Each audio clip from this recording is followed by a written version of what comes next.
Hey friends, Sean from Draft Therapy here, and on today's review for you, is that a Stradivarius in your pocket, or are you just happy to see me?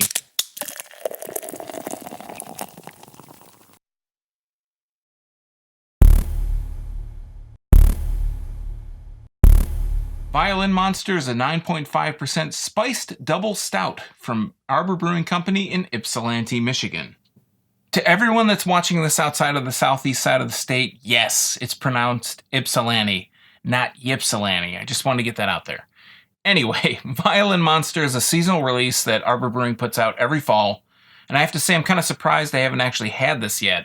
I tend to avoid Arbor's canned and bottle releases because I think their beer on tap is really where it shines the best. I know most people prefer beer on tap, of course, but something about their old bottle releases always tasted just kind of off to me. Well, out with the old and in with the new, because I think Arbor is only releasing stuff in cans.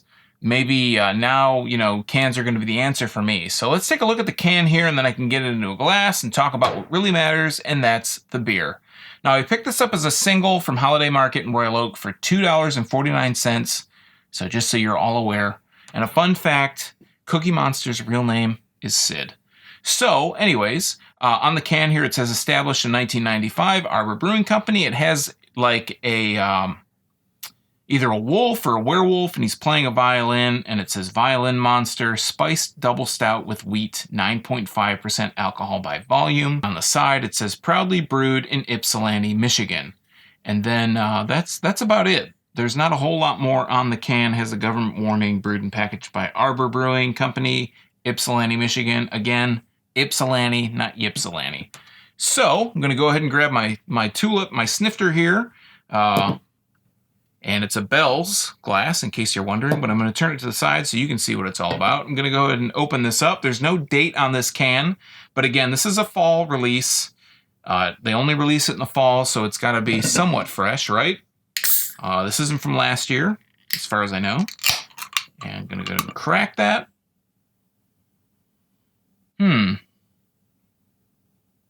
Get my nose right in there. Stouts usually have like a kind of a general smell to them, and I'm not really picking that up just out of the can, but we're going to go ahead and pour it here. That is dark. That is very dark. It's like motor oil, maybe a little bit lighter because I can see some light passing through it. And in the can there, or out of the can. Not much of a head, very thin. There is like a basically non-existent head here.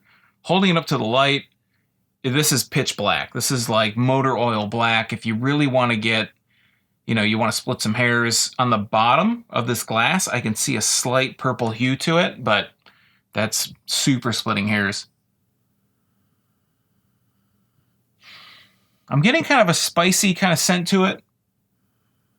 I'm almost picking up like a licorice, a black licorice kind of scent as well. But yeah, it's really kind of spiced.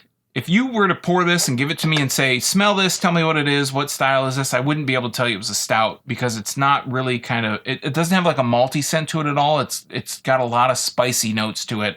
And again, it smells a little bit more like black licorice than it does an actual stout. And yeah, I'm going to go ahead and jump in. I'm really intrigued to see what this tastes like. So cheers.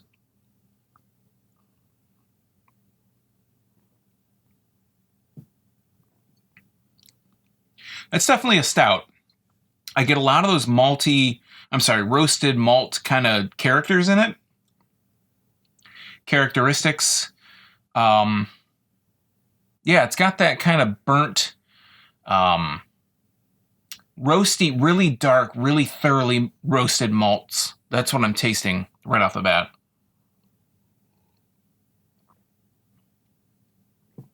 It's interesting. It's not a very thick mouthfeel. It feels heavy, but it's not thick. If you can understand, if you can, kind of believe me on that. It rolls right through the tongue, right off. It's again, it's a lot of those roasty malts come through, but it's heavy, but it's not thick. It doesn't coat your tongue. It's kind of like I can drink it and then I swallow it and then it just goes right down. There's not a lot that's kind of hanging out and remaining on my tongue.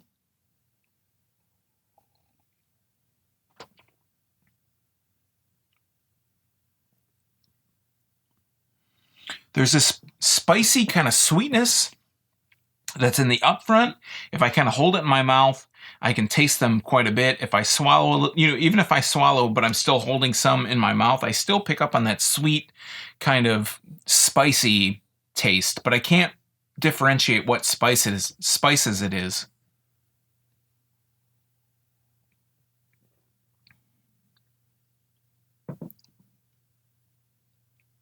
There's a slight kind of alcohol taste in the back end, in the aftertaste.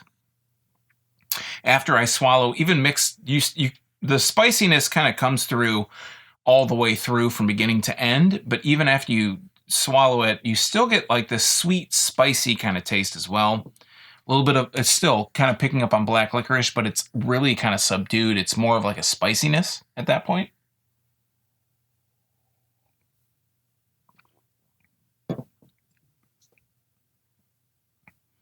Yeah, it just rolls on the tongue. It's very sweet. A light, nice roasty kind of malty taste to it as well. But you still pick up on that sweetness, that spiciness.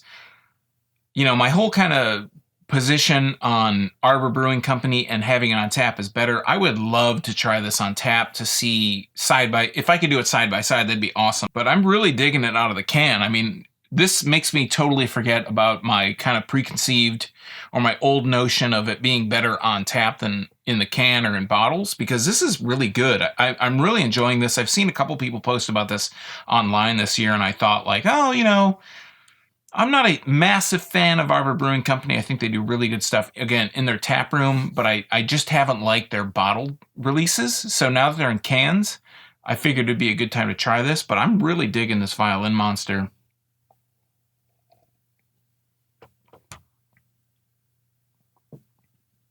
It's just got a good taste through and through, right? It's not, even at 9.5%, there's no burn to it. There's no it's not a bourbon barrel aged beer, so there's none of that bourbon burn that you get sometimes with bourbon barrel aged stuff. It just has a nice kind of roasty, malted taste to it. As it warms up a little bit, I kind of lose that burnt kind of malted taste, or burnt malts kind of taste that I got at the initial taste. But I'm getting a little bit more of a sweetness to it. I think it's all that spice coming through. Again, I don't know what kind of spices are used, but I would guess it's probably got, it almost makes me think it's got some kind of like pumpkin beer hybrid kind of spices in there, like an allspice or something.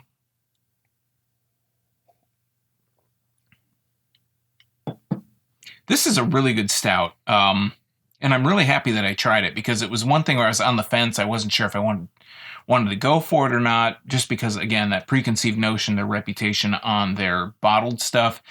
It seems like cans are doing them much better. They're getting treated much better by releasing in cans. So yeah, if you're a big stout fan, I would suggest you go for Violin Monster by Arbor Brewing Company. It'll change your opinion. If you have a negative kind of opinion like I kind of had on Arbor Brewing Company, I think that this one will change your opinion. All right, friends, that has been Violin Monster from Arbor Brewing Company. Have you had this, or do you have any opinion on the whole, tapped versus canned or bottled idea?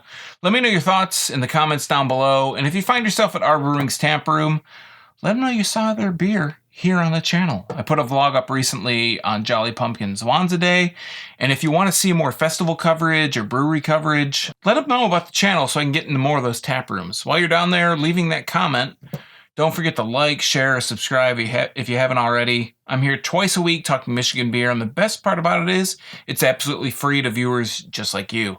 You can find links to my social media, some merch, a custom Tiku glass, links to all the gear that I use in these videos, and a link to my blog at drafttherapy.com. So until next time, I'm Sean from Draft Therapy. Thanks for stopping by, and remember, drink craft beer, support your local breweries wherever they are, and most importantly, don't forget to treat yourself to a little draft therapy. Thanks for watching. Cheers. Hey, friend, Sean.